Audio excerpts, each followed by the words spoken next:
everybody.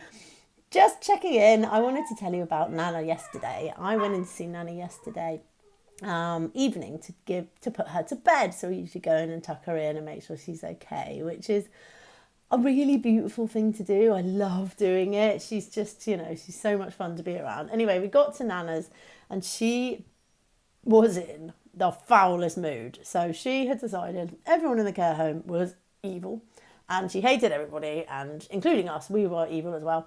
And it's beautiful to see because, some people find this quite hard, but actually there's something beautiful about how Nana processes information now, whether it's the tumour or whether it's just how she's dealing with this part of her life and, this end of her life, part.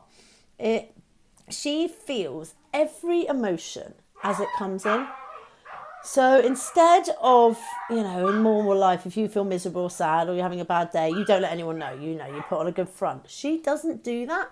So when Nana feels sad, we know it. When Nana feels happy, we know it. When Nana feels like everyone's evil, we absolutely know it.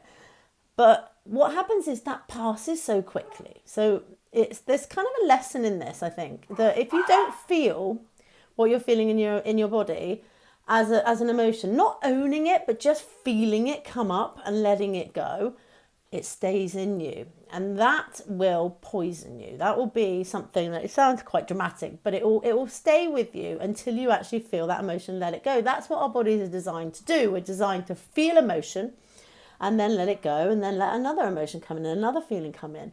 Not to own them, you feel sadness. You're not sad. You just feel that sadness in that moment. Because if you are sad, you will actually become sadness. Your cells will become sadness. She doesn't do that. So we play around with it a lot. We let her be, let her feel it, let her scream and shout a little bit and get a bit moody. And then when it passes, we go into a completely different place, and we ended up reading fairy tales with Nana yesterday and absolutely falling about with laughter. There was a really cool fairy tale about a fish that travelled around the world and, had seen all the different seas and came back to his home. And when he came back to his home, none of the other fish felt that they were the same as him anymore, and he didn't want to hang around with the other fish because he thought he was better than everybody else.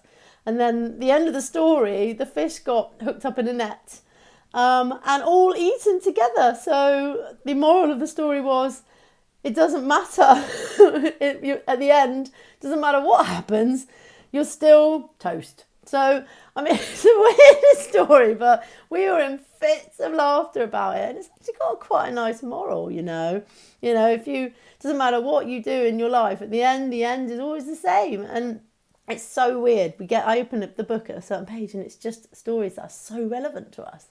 So is that the universe leading us, or is that just luck? I don't know.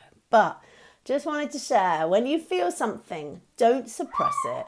Feel it, let it be in your body, and then let it go. And I promise you, your life will improve dramatically. So have a lovely day. I will speak to you all soon, and take care. Bye.